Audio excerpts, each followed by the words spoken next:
hidupmu akan bagus, baik, sukses, beres. Pertama-tama pikiranmu harus beres dulu. Mikirmu harus benar dulu.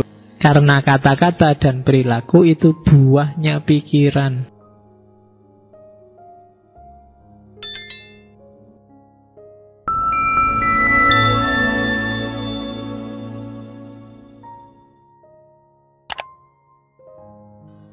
Oke, bismillah. Assalamualaikum warahmatullahi wabarakatuh. Bismillahirrahmanirrahim. Alhamdulillahi rabbil alamin.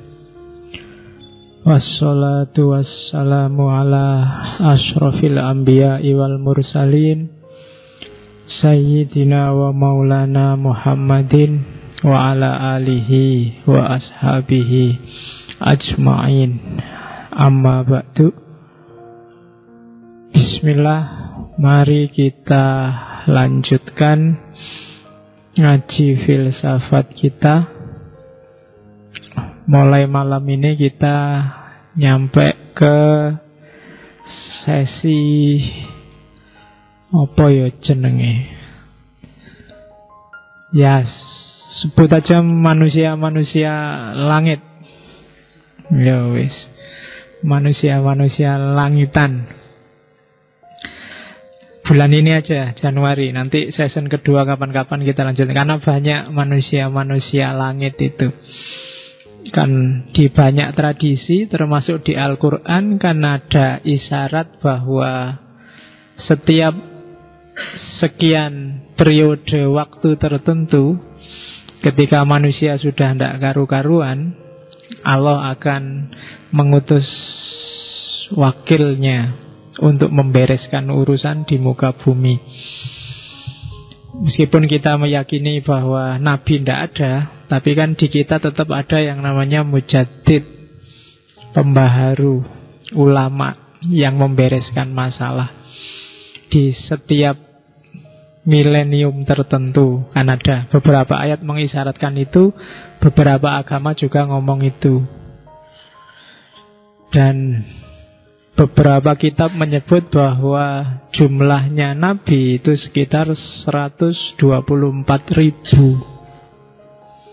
Jadi sangat banyak.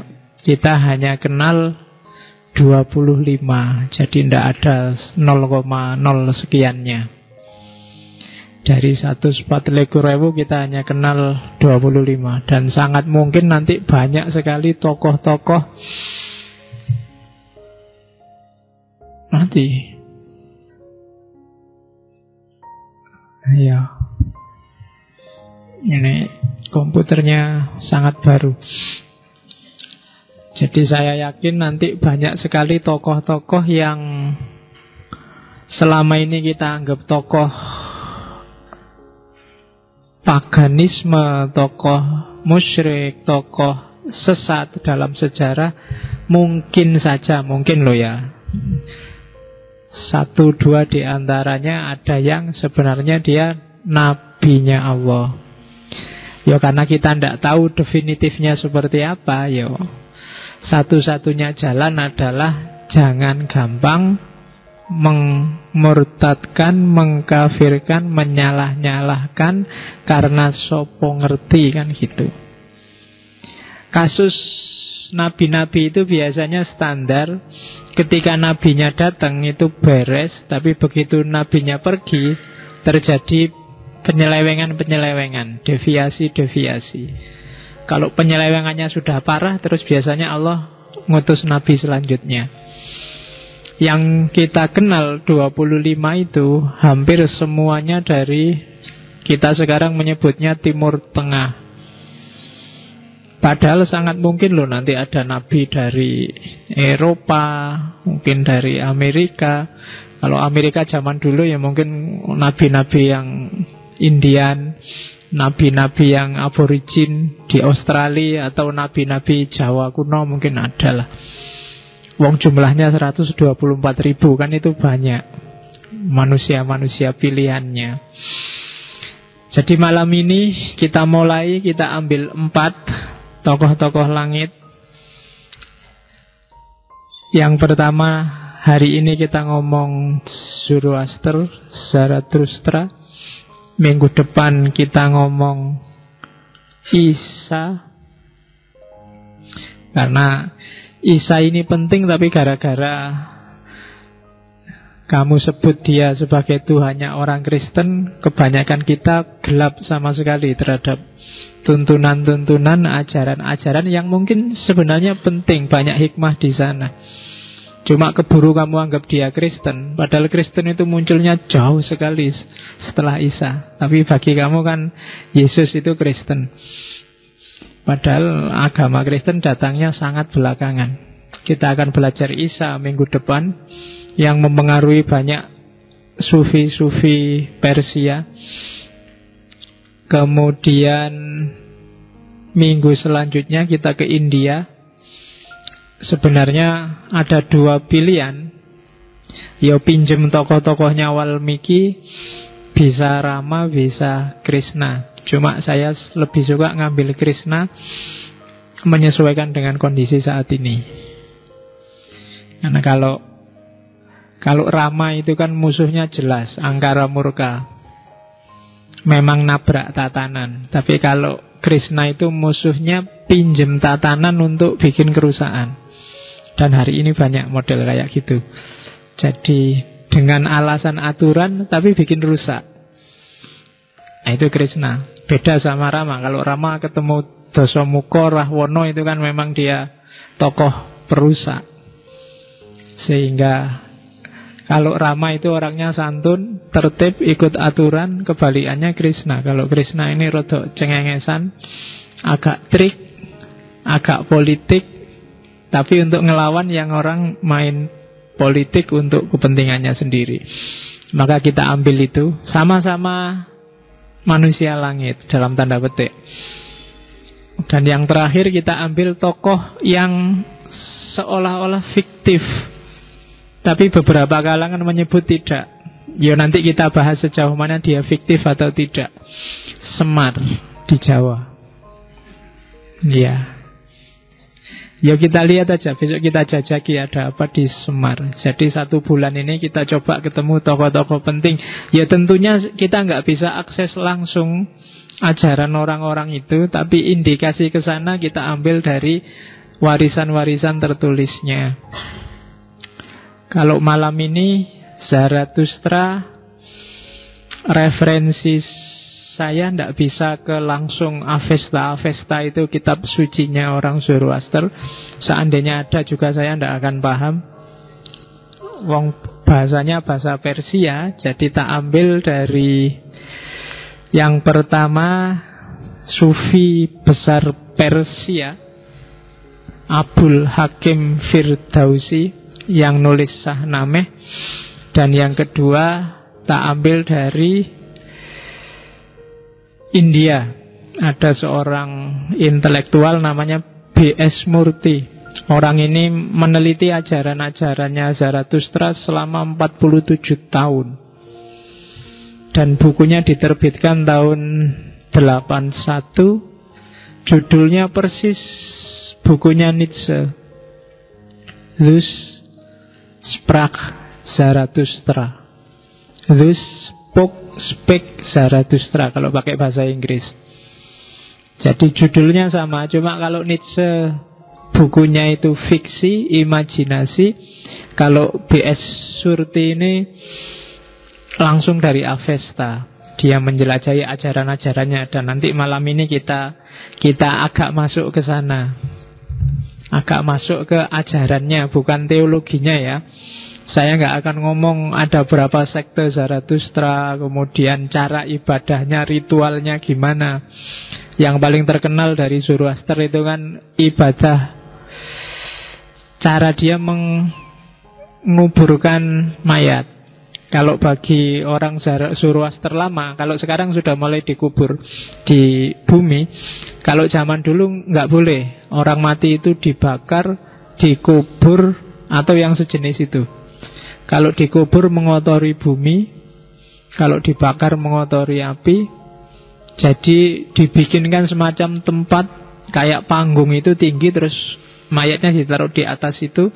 Kalau ada burung pemakan bangkai datang ya dimakan, kalau enggak ya dibiarin aja sampai habis, tinggal tulang. Dulu tapi. Dan masih ada beberapa ritual yang lain. Oke, bismillah.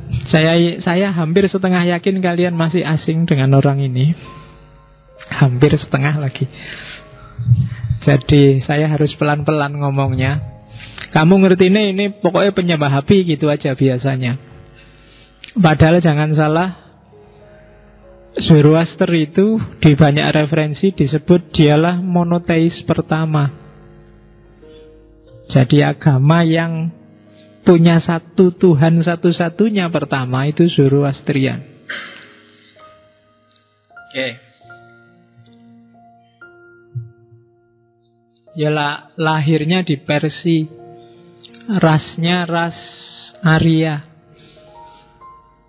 Saya tidak tahu ilmu geografimu kayak gimana, tapi manusia itu kan rasnya, ras paling populer kan 3.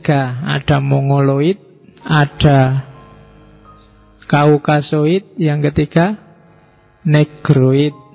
Terus ada ras-ras khusus kayak Australia itu ada Australoid. Kemudian di Jepang ada Ainu dan yang sejenisnya. Kalau kita ini ras kuning, Mongoloid. Ada juga yang hitam, tapi hitamnya kan hitam khas Indonesia, bukan hitam Negroid. Kalau hitam Negroid itu mungkin Indonesia Timur, khas negro. Ada nggak yang hitam sini? Nggak lah ya. Kalau Jawa itu kan bukan hitam tapi coklat. Ya coklat gosong lah. Rodo peteng itu kan coklatnya gosong. Nah, orang-orang nanti yang merintis Zarathustra ini kan ya rasnya pasti Kaukasoid. Jadi Kaukasoid itu nanti di Eropa Timur itu ada 2-3 suku yang satu ketika dia melakukan ya sekitar abad-abad ya 6.000 lah, 6.000 sebelum Masehi, 3.000, 6.000 sebelum Masehi yang mengembara. Mereka pecah-pecah kemudian mengembara ke selatan, kemudian berhenti di Eropa sekarang. Yang terkenal itu Romawi dan Yunani.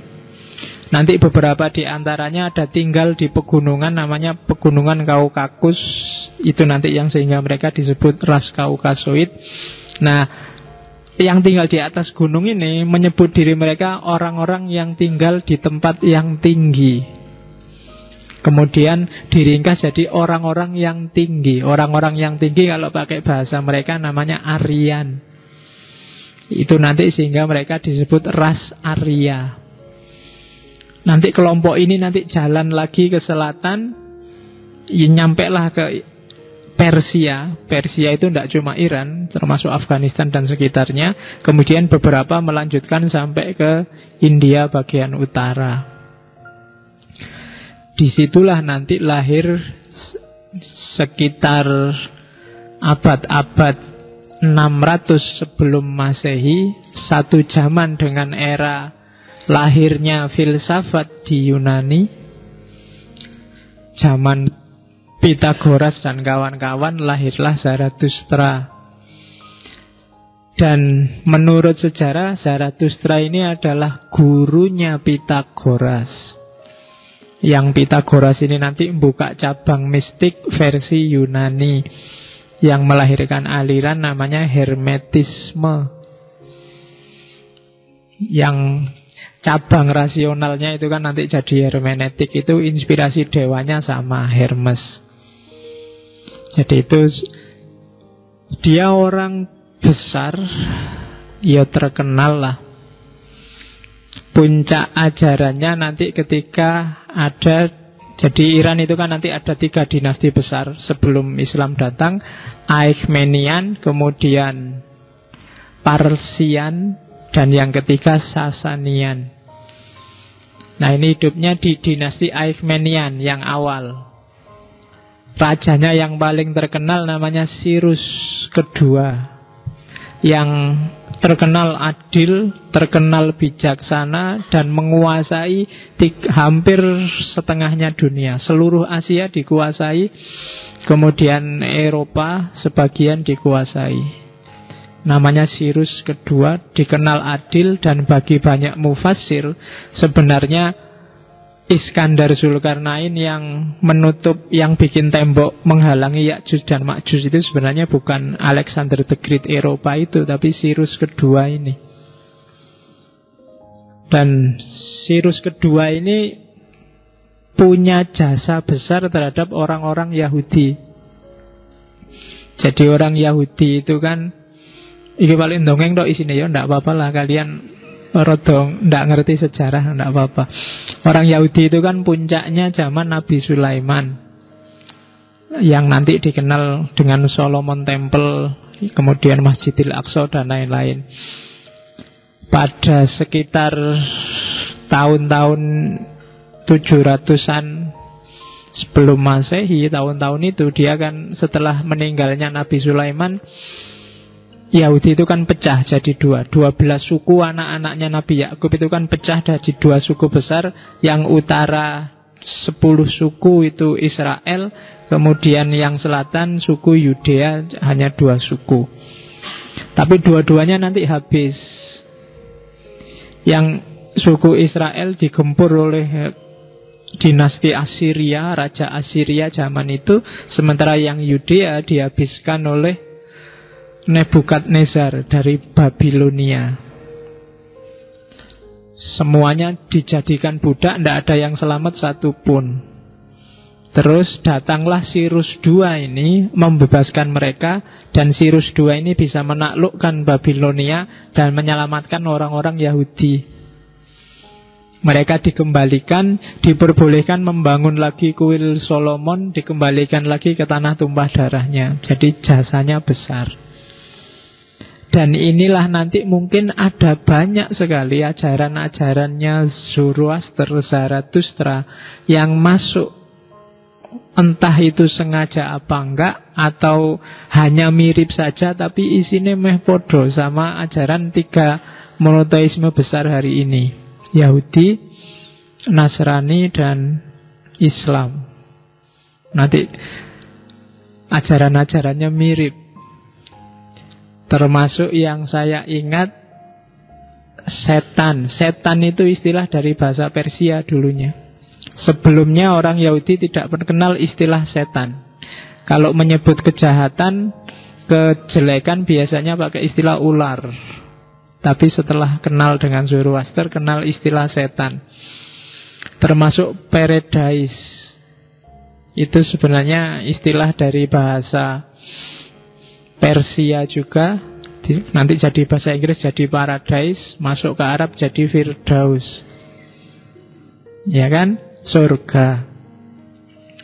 Termasuk juga di agama Zarathustra ada kisah semacam Isra Mi'raj. Jadi ada tokoh agama yang dinaikkan oleh Tuhannya, ya. Kalau kita sekarang kan namanya Allah, mengunjungi surga, mengunjungi neraka, muter-muter di akhirat, terus balik lagi selama 1 malam. Persis kisahnya. Tapi kisah ini berabad-abad jauh sebelum Nabi Muhammad Isra Mi'raj sudah ada. Kemudian orang Zoroaster juga kenal Sirotol Mustaqim. Jadi katanya orang Zoroaster, orang mati itu 3-4 hari masih ada di jasadnya, tapi nanti hari kelima dia akan masuk ke dunia akhirat, disuruh menyeberang. Jembatannya namanya jembatan Sinfon. Jadi jembatan ini kalau orangnya baik, jembatannya lebar. Kalau orangnya jahat, jembatannya jadi sempit. Dan kalau gagal lewat ke situ, dia akan masuk ke dunia bawah yang penuh dengan kemurungan dan kesedihan. Jadi ya kita menyebutnya neraka. Tapi nerakanya orang Zoroaster gambarannya nggak kayak neraka kita. Pokoknya di situ isinya sumpek, remeng-remeng, galau, pokoknya sini perasaan yang tidak enak semua, kebetean dan kegalauan ngumpul di situ. Itulah neraka. Gambarannya orang Zoroaster. Kalau di Islam kan neraka itu pokoknya di sana ada apinya, ada peralatan tukang lengkap di sana untuk ya kan ada palu, lenggis, pokoknya ada di sana semua. Kalau orang Zoroaster gambarannya beda. Terus kalau yang sukses nanti masuk ke surga. Oke, itu contoh-contoh bagaimana ajaran Zarathustra itu dekat sama ajaran monoteis, atau jangan-jangan memang sumbernya sama. Cuma hanya kita nggak banyak kenal. Kita kenalnya Majusi aja. Di Al-Quran memang disebut Majusi, tapi jangan salah, Majusi itu Majus itu agama yang diberontak oleh Zarathustra, agama pagan, politeis, sebelum lahirnya Zoroaster. Yang sehingga si Zarathustra ini termasuk mujaddid, pembaharu, nabi yang membawa ajaran baru, sehingga dia dimusuhi. Riwayatnya agak mirip riwayatnya Nabi Muhammad. Jadi Zoroaster, Zarathustra ini umur 15 tahun dia jadi rohaniwan, jadi ulama agamanya sendiri, agama sebelum lahir Zoroaster. Cuma dia tidak puas. 15 tahun sudah jadi kiai. Kalian masih ABG, orang ngerti apa-apa. Dia sudah jadi ulama besar.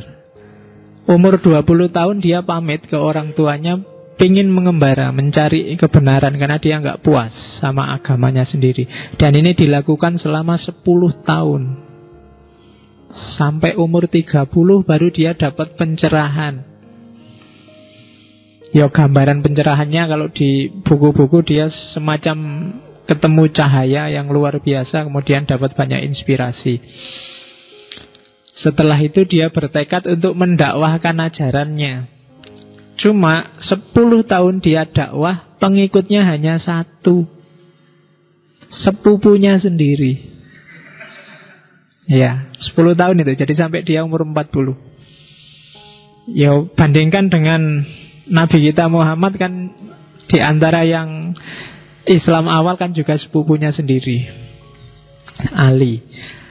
Nah, setelah itu baru ajaran ini berkembang ketika Zarathustra berafiliasi dengan seorang raja di daerah Iran Utara. Saya agak lupa namanya, tapi raja inilah nanti yang mulai mempopulerkan ajaran Zoroaster. Sampai hari ini berkembang, dan agama paling tua yang hari ini masih hidup bagi banyak orang itu ya Zoroaster. Meskipun pengikutnya tidak sampai 1 juta, hitungannya masih ratusan ribu. Karena pusatnya Iran, ya kebanyakan kan sudah Muslim. Jadi Zoroaster itu, kalau katanya Will Durant yang nulis sejarah agama-agama, itu agama yang tidak bisa dibunuh. Dia dihabisi oleh Romawi, tapi juga Zoroasternya masih hidup. Islam datang dihabisi oleh Islam, tapi Zoroasternya masih hidup. Jadi hari ini banyak yang tinggal di Iran, meskipun nggak terlalu banyak. Mungkin lebih banyak yang tinggal di daerah India. Makanya tadi B.S. Murty tadi ya termasuk yang dari daerah India. Jadi itulah Zarathustra. Dia orang besar, mitos-mitosnya banyak. Ada mitos yang cerita bahwa Zarathustra ini begitu lahir dia nggak nangis, tapi ketawa. Nggak ada kan, bagi kamu kan aneh, bayi mesti nangis, enggak. Katanya kalau Zarathustra ini lahirnya begitu lahir langsung ketawa. Dan ada cerita juga dia mirip Isa. Jadi dia lahir tidak ada bapaknya. Ibunya perawan yang suci lah di era itu, yang tiba-tiba hamil, kemudian anaknya lahir, anaknya ketawa. Meskipun ada juga yang cerita ya ada bapaknya, ada nama bapaknya juga. Cuma karena memang referensinya simpang siur, ya sampai hari ini mungkin referensi tepatnya gimana banyak orang tidak tahu. Kalau cerita-cerita kemukjizatannya banyak, silahkan dicari sendiri. Dia bisa menaklukkan segala jenis binatang, tidak cuma ngajak ngomong kayak Nabi Sulaiman. Kalau ada masalah dengan binatang, dia selalu dibela oleh binatang yang lain. Pokoknya banyak cerita-ceritanya, cuma kita nggak akan sibuk di situ. Kalau sibuk di situ jadinya dongeng. Kapan-kapan aja kalau dongeng, atau di luar ini eman-eman. Kita kan mau fokus ke pemikirannya. Ada hikmah apa sih yang bisa kita ambil dari seorang Zarathustra, tokoh besar pada zamannya. Selama ini kan kita hanya kenal penyembah api gitu aja. Sebenarnya bukan apinya yang disembah. Sama kayak kalian ngomong orang Hindu nyembah patung, itu kan pasti bukan patungnya yang disembah. Kalau di agama namanya ikonoklasme. Jadi isme-isme yang berhubungan dengan ikon. Ikonnya mereka itu api. Sama lah kayak kita. Meskipun gak persis, kita punya ikon Ka'bah, mereka punya ikon api. Tapi yang disembah pasti bukan apinya. Mereka punya Tuhan sendiri yang disebut Ahura, atau kadang disebut, kamu bacanya Ahura Mazda. Dan Tuhan ini nanti punya, kamu menyebutnya ada Tuhan jelek, Tuhan jahat biasanya. Sebenarnya bukan Tuhan jahat. Jadi ideologi Zoroaster adalah agama pertama yang memperkenalkan kalau kita hari ini malaikat. Jadi Ahura itu menciptakan makhluk-makhluk untuk membantu pekerjaannya, namanya Mangyu.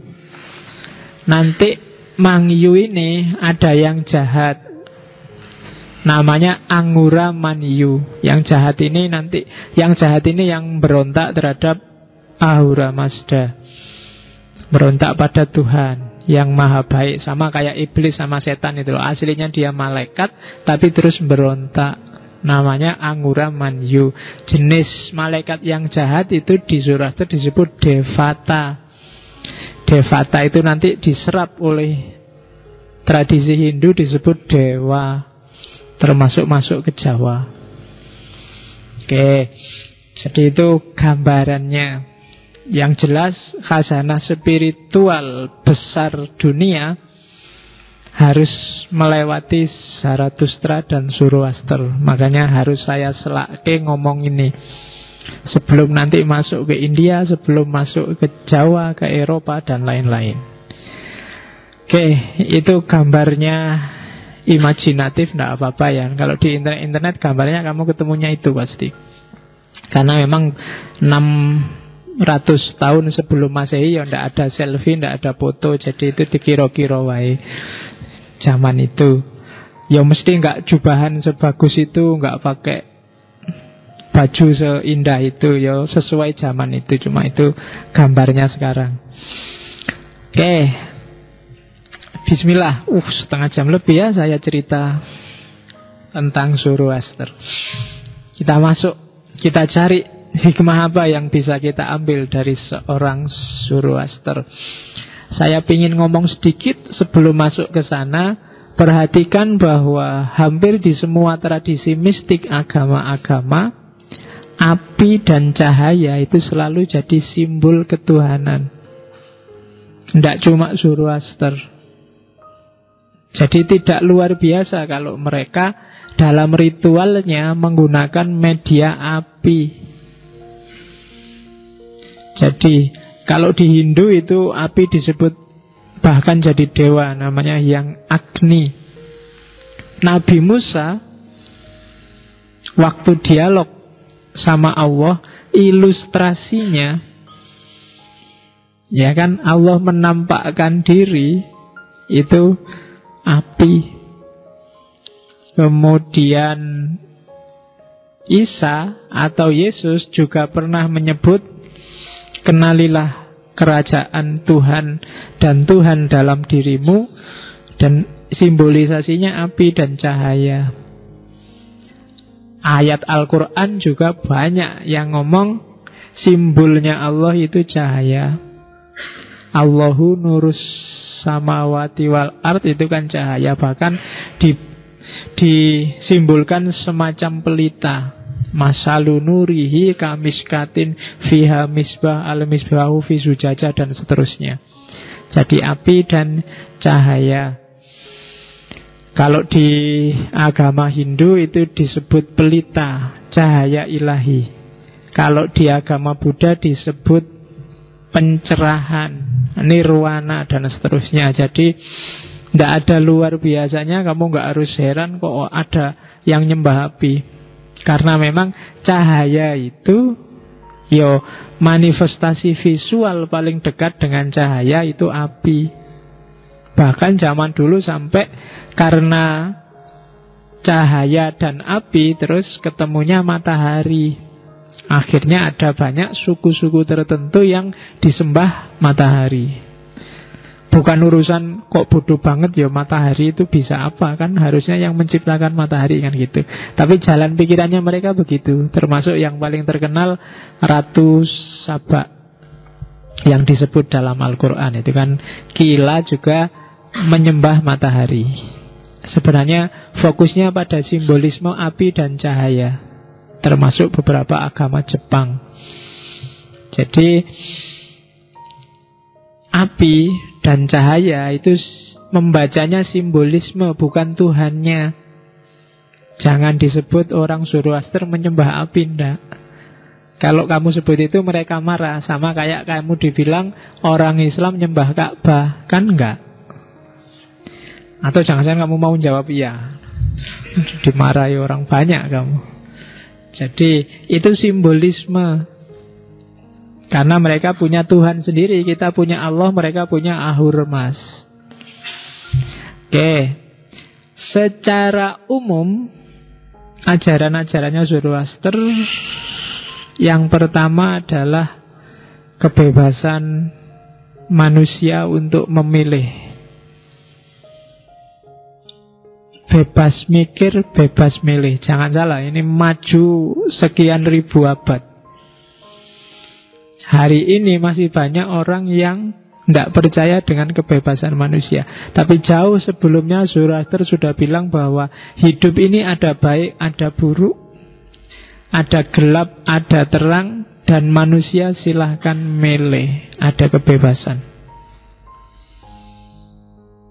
Oke, jadi setiap orang bebas untuk milih. Silahkan. Kalau kamu baik, itu pilihanmu sendiri. Kalau kamu jelek, pilihanmu sendiri. Jangan mengkambing hitamkan Tuhan. Kan kita sering Tuhan jadi kambing hitam.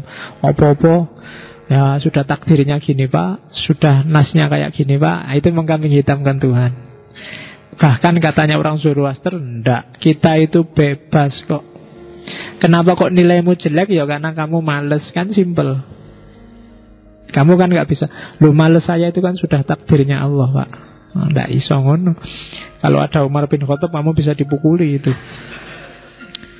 Ya kan? Karena ada maling yang kecekel terus dia, loh kok saya ditangkap ini gimana? Saya maling ini kan sudah takdirnya Allah. Nah, terus Umar bin Khattab bilang, ya saya mukuli kamu juga takdirnya Allah. Jadi kamu bonyok semua juga takdirnya Allah. Oke, jadi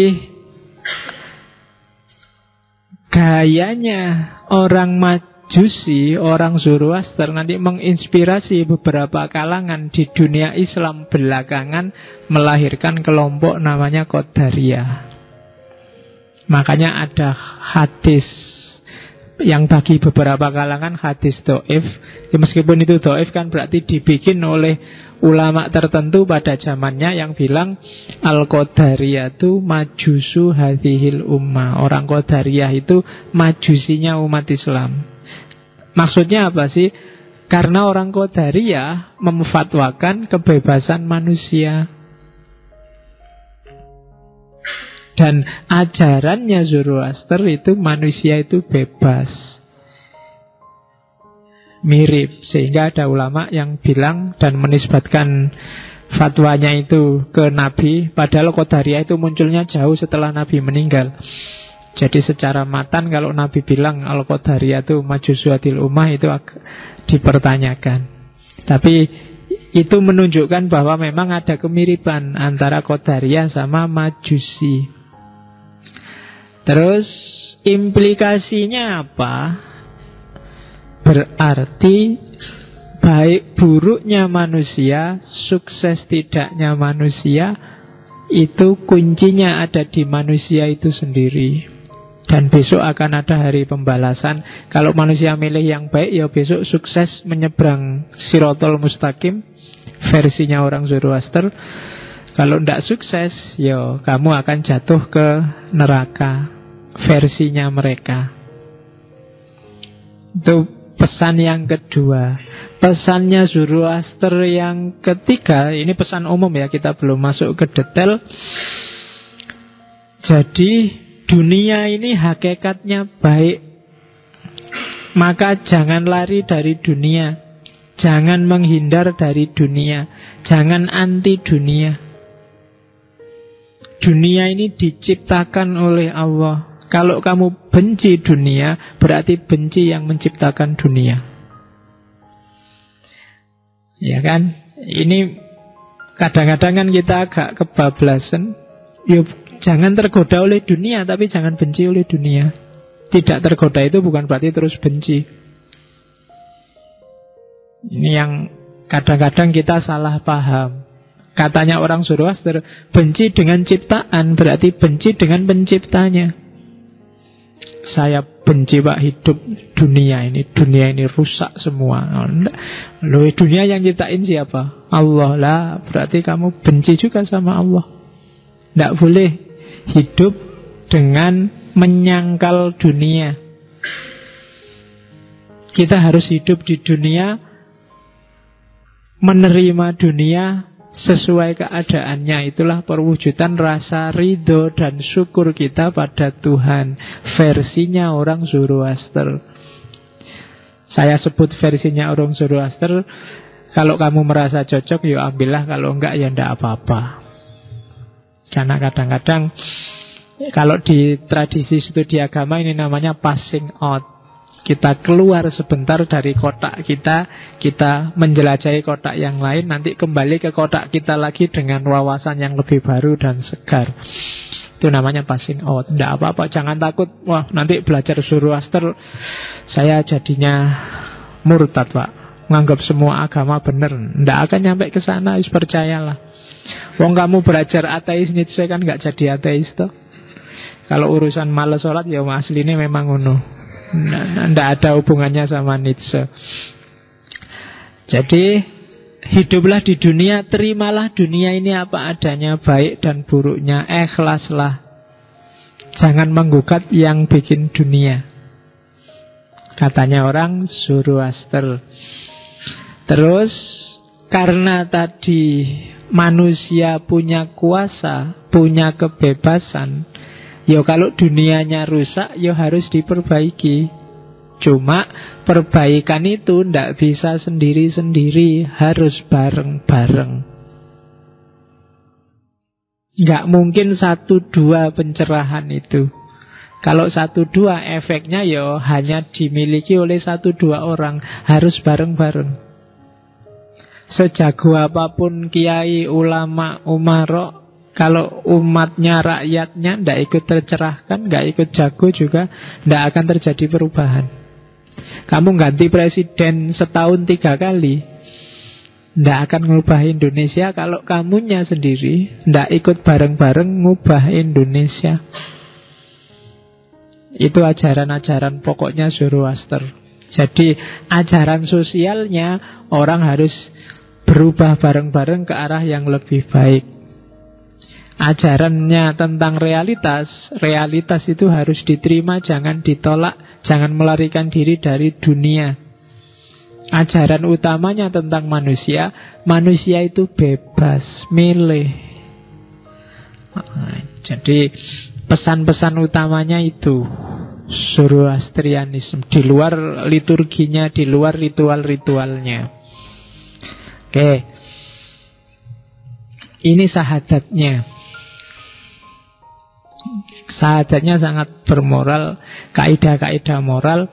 Saya tidak tahu bacanya gimana, aku tidak ngerti ya bahasa anunya, ngerti terjemahannya dok. Ada huk mata sama huk ukta sama huk warsta. Mungkin hu itu artinya benar. Mungkin. Pikiran yang benar, kata-kata yang benar, dan perilaku yang benar. Diingat-ingat urutannya ya. Jangan dibalik.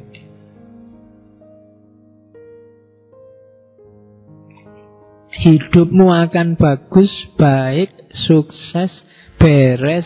Pertama-tama pikiranmu harus beres dulu. Mikirmu harus benar dulu. Kalau mikirnya ndak jelas ya, omonganmu ndak jelas, perilakumu ndak jelas.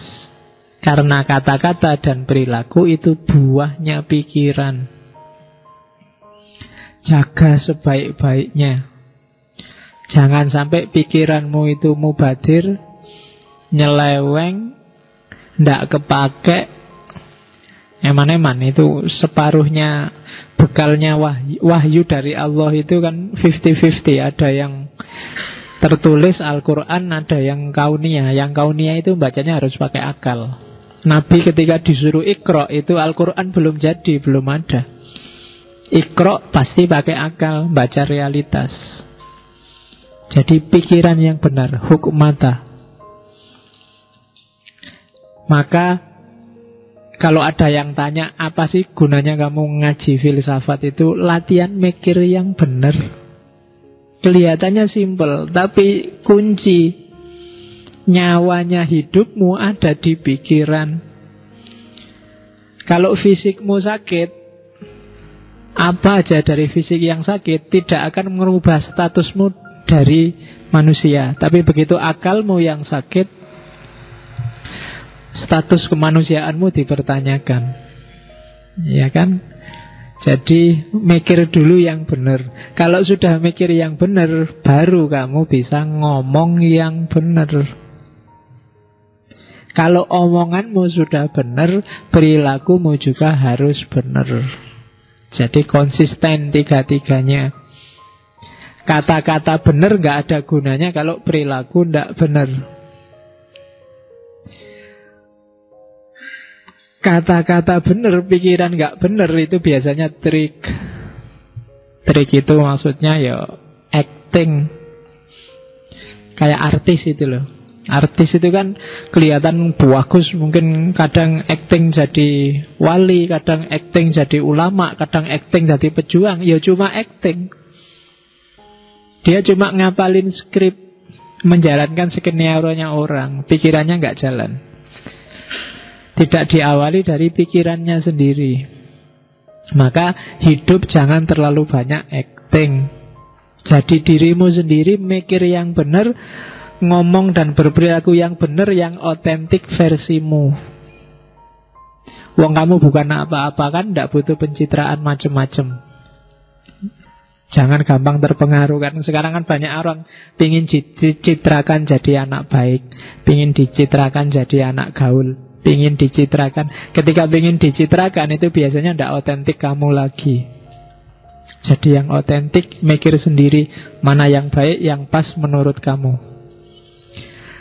Oke, kamu boleh punya jenggot, boleh nggak jenggoten, asal pilihanmu sendiri. Nggak ada sini yang jenggoten ya. Nggak apa-apa. Jenggot itu kan tidak wajib. Oke, ada sedikit-sedikit tapi tidak ada yang banyak. Karena memang gen kita itu ras mongoloid itu memang tidak gampang keluar jenggotnya. Beda sama yang daerah timur tengahan sana. Evolusi kita sudah lebih sempurna. Oke, orang ini. Oke. Jangan nunggu nanti yang jenggotan kamu sebut, wah evolusinya belum tuntas ini. Oke, kita lanjutkan lagi. Tidak apa-apa kan ada. Ini jenggot kita kan masih eceran satu-satu, nggak banyak. Kapan-kapan kalau punya jenggot ya jangan beli eceran lah, sak selop langsung yang biar. Oke, dilanjutkan. Oke, Tuhannya Ahurmas. Ahurmas itu bukan nama, sifat sebenarnya. Ahura Mazda ya Tuhan. Itu sama kayak kamu nyebut Allah atau Jehovah, bahasa Ibrani. Ahu itu yang hidup, Ra itu yang menganugerahkan. Jadi yang maha memberi, yang maha hidup. Mazda itu dari bahasa Sanskerta, meskipun sekarang dipakai nama mobil itu ya, Mazda. Dari bahasa Sanskerta Mahada.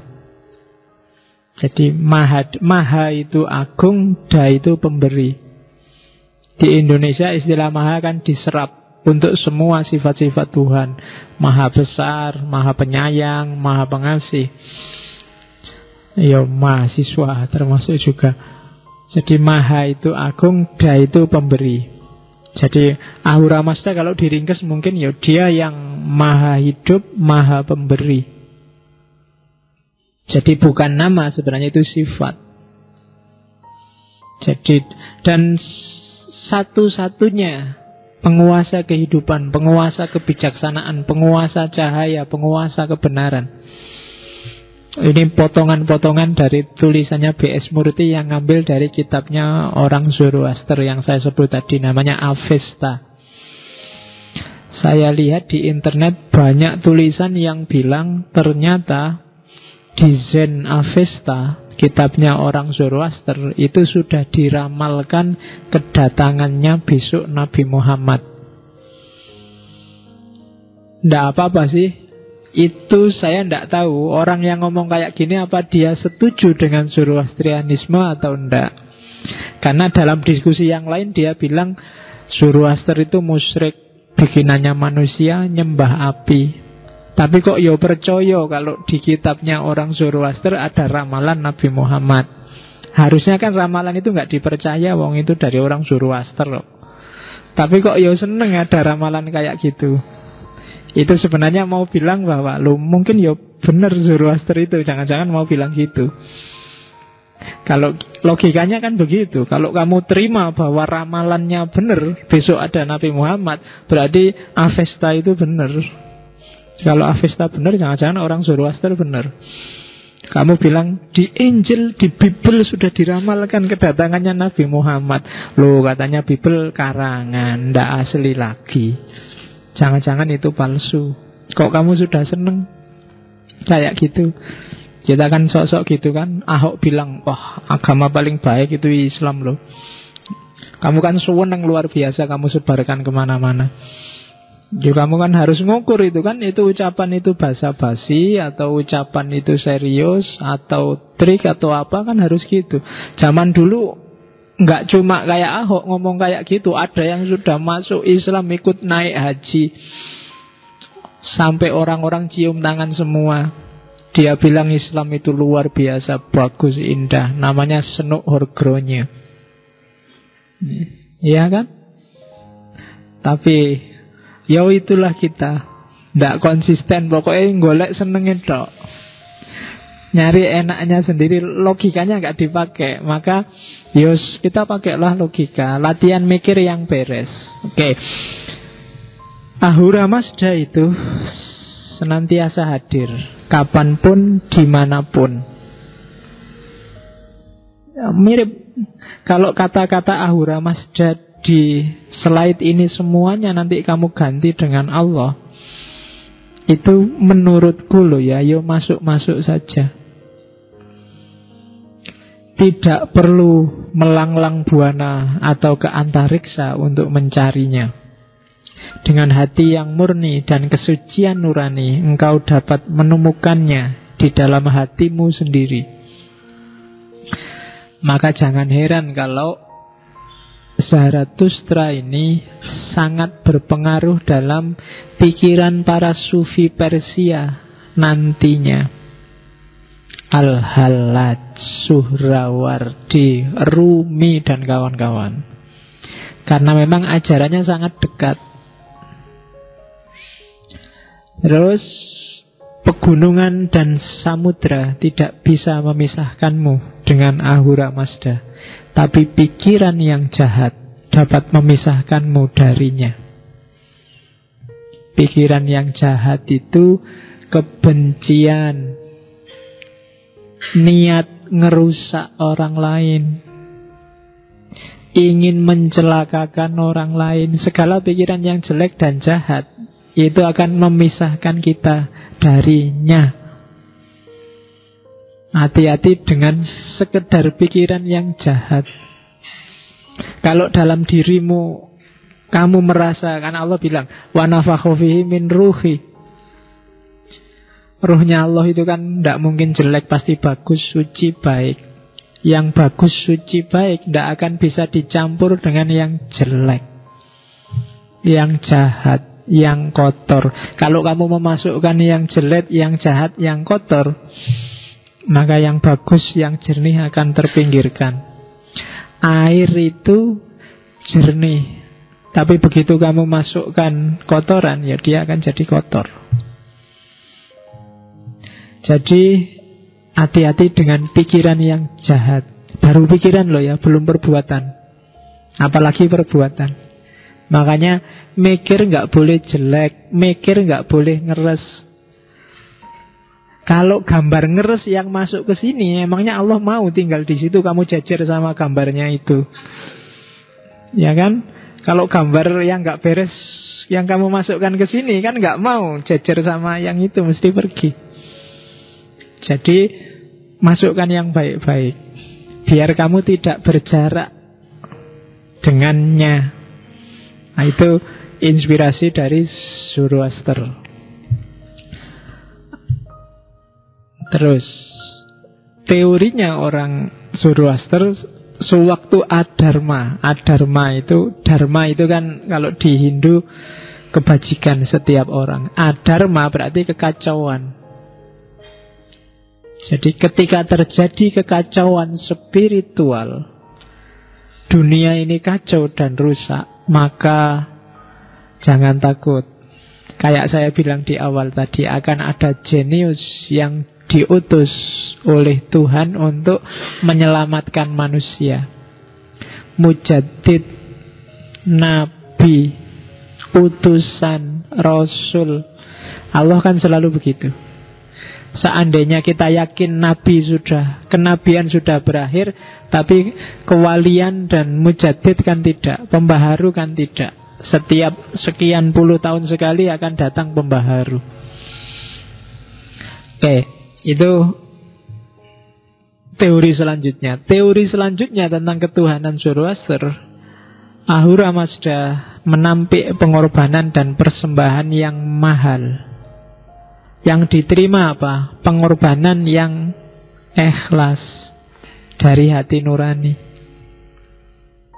Apapun yang kamu persembahkan pada Tuhan. Kalau di Islam, kamu sholat itu kan persembahan. Kamu persembahkan tenagamu, kamu persembahkan pikiranmu, kamu persembahkan hidupmu. Inna sholati wa nusuki wa mahyaya wa mamati. Itu kan persembahan lillahi rabbil alamin. Persembahan itu tidak ada gunanya kalau tidak ikhlas, tidak dari hati nurani. Sholatmu itu tidak ada value-nya kalau rasanya masih kewajiban. Kewajiban itu kan tidak ikhlas berarti. Kayak kamu minggu depan wajib pakai seragam ya, itu kan kamu ya kepeksa gawe, kalau nggak gawe gimana? Itu berarti tidak ikhlas.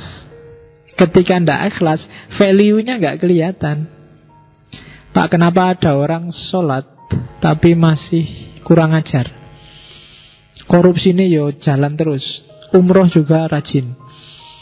Kenapa bisa begitu? Ya karena ibadahnya nggak punya value. Kenapa nggak punya value?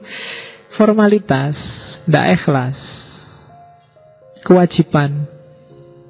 Ya kan? Kamu kan merasa sholat itu beban luar biasa kan? Wah, udah sholat isya belum ya? Ayo kan nundang sholat kan? Jadi rasanya dikejar-kejar, tiap hari disuruh sholat. Rasanya kan begitu. Seolah-olah jangan-jangan kamu nggak butuh sholat, tapi Allah lah yang butuh sholat. Padahal apa sih manfaatnya sholatmu bagi Allah? Kan nggak ada. Tapi kamu merasa kalau pokoknya gitulah yang kamu rasakan sholat itu. Ibadah apapun, puasa itu, kalau boleh sebenarnya puasa ya jangan sebulan lah, atau sebulan dibagi-bagi setahun, tiap bulan 2 hari itu kan enak Pak. Misalnya, kenapa kamu usul kayak gitu? Karena kamu merasa berat. Kenapa berat? Karena bagimu itu masih kewajiban. Dan Allah tidak butuh sebenarnya sholatmu, puasamu, yang butuh kamu. Oke, jadi pengorbanan harus ikhlas. Ikhlas itu kamu ridho pada Allah sehingga nanti Allah ridho padamu. Oke, terus kalimat terakhir itu kalau di Avesta, aku tidak paham akan hakikatmu, wahai Ahurmas, namun apapun juga adalah di kau semata. Aku tidak ngerti Allah itu apa dan bagaimana. Pokoknya aku yakin ada dan dia ada dimanapun. Segalanya dia. Ini deklarasi keimanan. Sejak kemarin saya tidak tahu sesi keberapa itu, 2-3 sesi kita ngomong perdebatan ada Tuhan, ada tidaknya Tuhan. Dan itu tidak selesai-selesai. Kamu bingung luar biasa. Sifat-sifatnya kok tabrakan semua.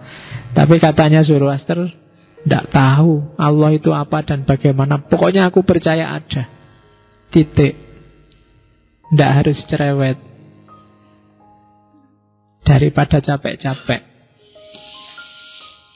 Oke, percaya ada itu sama kayak rumusnya Zoroaster tadi. Di pikiran, di kata-kata, dan di perbuatan. Coba dicek. Apakah caramu mikir menunjukkan kamu percaya ada Allah apa enggak? Apakah caramu ngomong menunjukkan kamu percaya ada Allah apa enggak? Apakah caramu bertindak menunjukkan kamu percaya ada Allah apa enggak? Kalau kamu gagal terus kamu putus asa, itu menunjukkan kamu tidak percaya Allah ada.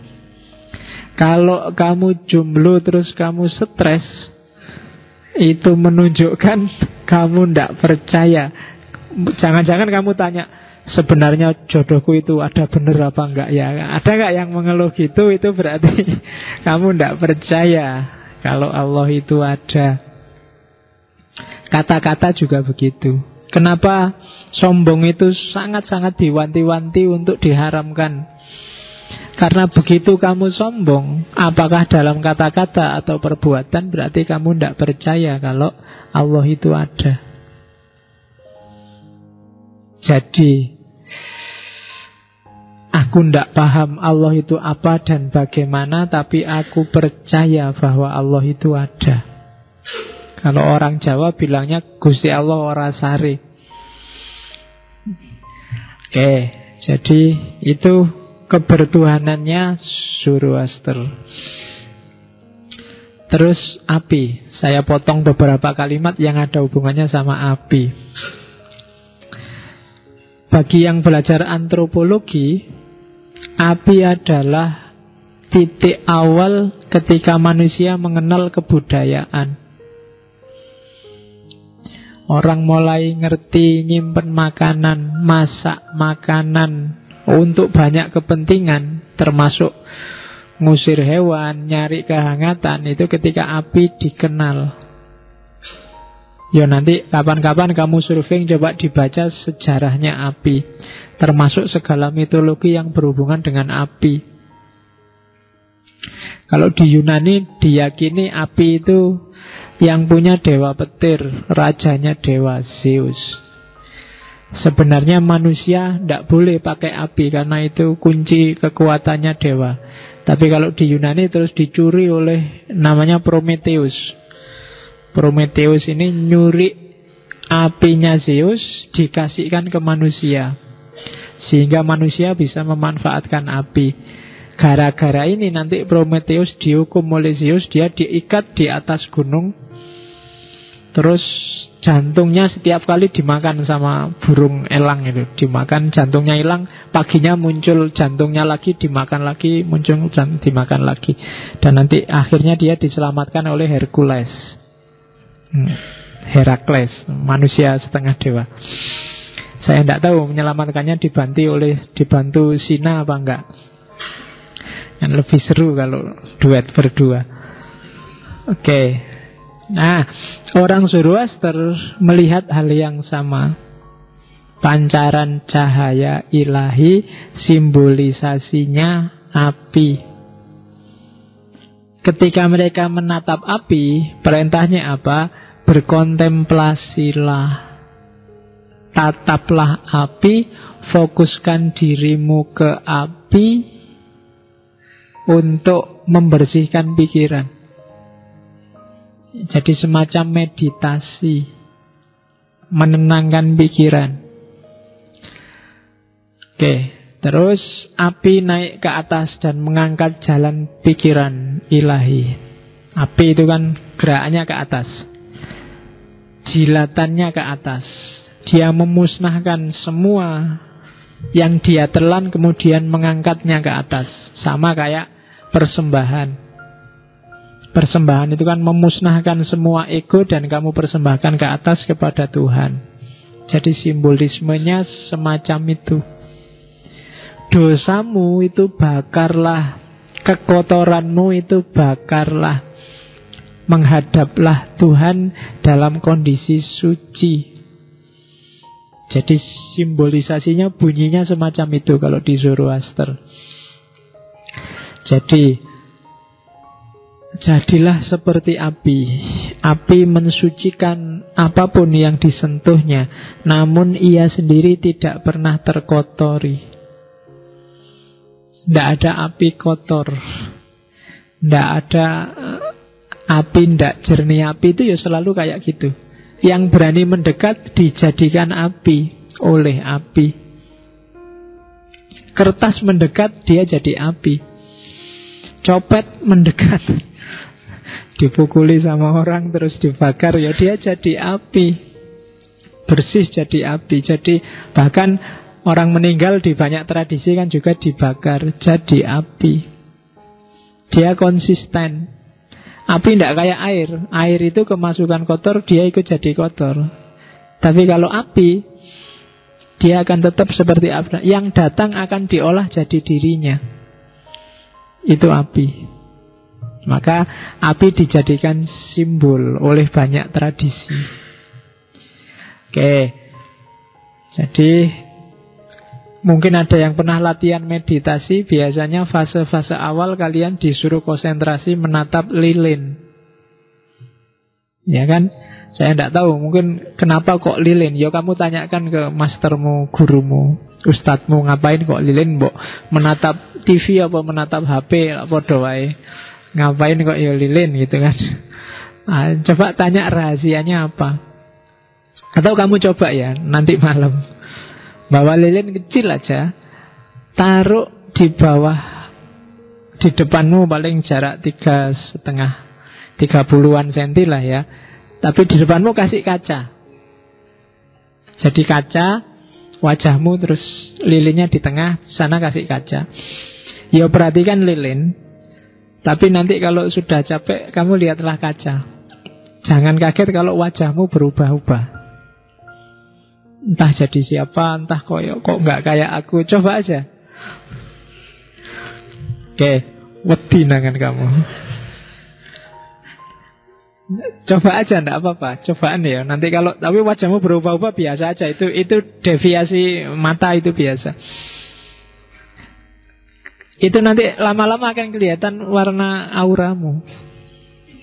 Auramu warnanya apa? Cuma kalau kamu takut duluan ya nggak jadi. Ya.